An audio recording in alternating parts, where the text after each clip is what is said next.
وی ما ته دعا وکړه چې الله ما مالدار کی. نبی کریم صلی الله علیه وسلم دته وفرمایل وی چې لږ مالی او بندی شکر ادا کوي نو دا غوره دی د هغې ډیر مال نه چې د هغې بیا بنده حقوق نشي ادا کولی. نو د بیا درخواست وکړو د مالدارۍ. نبی کریم صلی الله علیه وسلم ته ورته وفرمایل وی دا د خوښه نه ده چې زما په نقش قدم روان شي، مطلب دا لږ مال ښه دی. حدیث مبارک کے راضی د بیا اصرار کو نو نبی کریم صلی اللہ علیہ وسلم ورت دعا وکړه. نبی کریم صلی اللہ علیہ وسلم چې ورت دعا وکړه نو وی الله په بیزو کې دومره برکت ورواچو چې بیا په مدینه کې اوسېدل ممکن نشو په ښار کې. دومره الله بیزی او مال سیوا کو. نو دی بیا بهر ته ووتو د کلینا.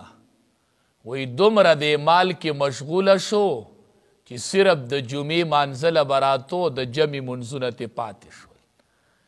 وی څه چې لږه ډېره موده تېره شوله نو د جمعې منځ تیم بیا به پاتې کېده د مال د کثرت په وجه باندې.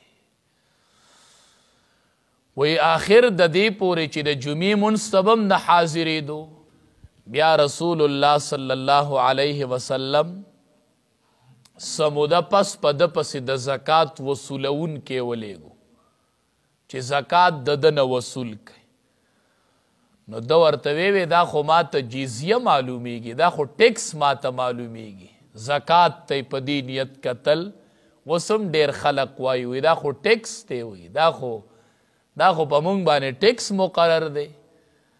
نبی کریم صلی الله علیه وسلم چې دا خبره واورېدله وی ویح ثعلبه، وی ثعلبه هلاک شو، ثعلبه هلاک شو. نو دا آیاتونه را نازل شو. نو علما وی چې کله دی د خپلې بدنامۍ نه ویرېدو نو د خپلې بدنامۍ د بچ کېدو دپاره سمال راوړو د رسول الله صلی الله علیه وسلم خدمت کې حاضر شو. هغه مال پیش کو چې دا د زکات مال دی.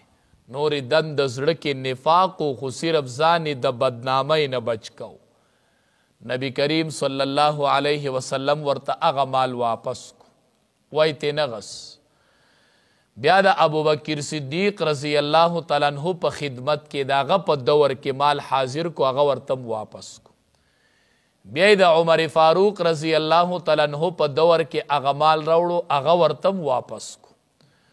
بیا د حضرت عثمان رضی الله تعالی عنہ په دور خلافت کې ته هغه مال قبول نکو او بلا آخر د په دغه نپاق باندې په زمانه د خلافت د عثمان رضی الله تعالی عنہ کې وفات شو. نو اکثر مفسرین د دې آیاتونو په مبارکو شان نزول کې دا واقعه نقل کوي، خو ډیر علما چې دی وی هغه د دې واقعې ردم کوي. هغوی وایي یو خدا حدیث دا واقعه ځکه هغوی مناسب نه ګڼي چې هغوی وایي چې دا ثعلبه ابن حاتب چې دا خو بدری صحابي او د بدر د صحابو په باره کې خو د علماو اتفاق دی چې په بدریینو کې منافق نو، او ځکه وایي دا ثعلبه ابن حاتب خو بدری صحابي دی او د بدر په صحابو کې د علماو اتفاق دی چې په هغې کې منافق نو، ځکه هغې باره کې رب العالمین ویلي فقد غفرت لکم، ما ورته بخنه کړې ده. یو روایت راغلی وجبت لکم الجنه، جنت ولا واجب شوی دی.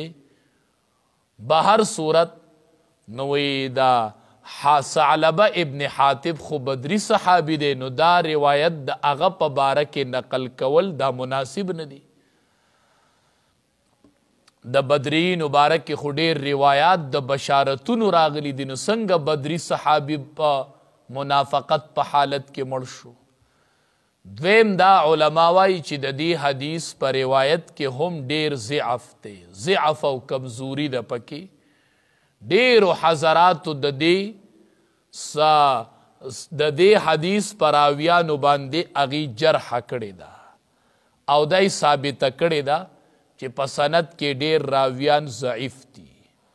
خو کمالین صاحب د کمالین په حواله د ابن حجر هغه ویلی دي چې کم ثعلبه چې دلته ذکر دی دا غیر دی د هغې ثعلبه ابن حاتب نه. هغه ثعلبه ابن حاتب جودو چې کم بدری دی هغه په احد کې شهید شوی دی، هغه جوداو هغه ثعلبه ابن حاتب دا هغه نه دی، دا بل ثعلبه ابن حاتب دی کم چې بدری نو او دا منافقو. نو هغه ثعلبه جدا دی چې کم په بدر کې شریک شوی او دا ثعلبه چې دی هغه جدا دی. نو به هر صورت وی دا ثعلبه چې دا بدری نو، دا د بنی امیه ابن زید نو، دا بدری نو. او کم چې بدری صحابیو نو هغه په احد کې شهید شوی و. نو مطلب دا چې کم کس دا دلته چې کم ثعلبه یادیږي چې د عثمان رضی الله تعالی عنہ په زمانه کې وفات شو، نو دا د هغې ثعلبه نه جدا و کم ثعلبه چې په بدری و او په احد کې شریک شوی و، احد کې بیا هغه شهید شوی و. نو علما وایي معلومه شوله ده چې دا روایات جدا جدا دي. نو که په یو روایت کې په راویانو کې کمزوري هم وي، خو چې یو روایت په ډیرو طریقو سره نقل شي نو د هغې نه هغه ضعف چې دی هغه بیا دا یو د توجیه غوره د هغې کیدلی شي، دا یې غوره توجیه ده. نو ښه خبره دا ده چې سړی د اکابرینو ته غلطي منسوب کوي نو چې د هغې نه دا وویلی شي چې دا روایات هغه جداو او دا جداو، او که د سند په اعتبار سره پکې ضعف دی خو په دې کې ډېرې طریقې د روایت راغلي دي. به هر صورت بیا هم علما وایي چې دا آیات مبارکه په خپل ابهام باندې پرېښودلی شي، عام ترجمه یې وکړلی شي.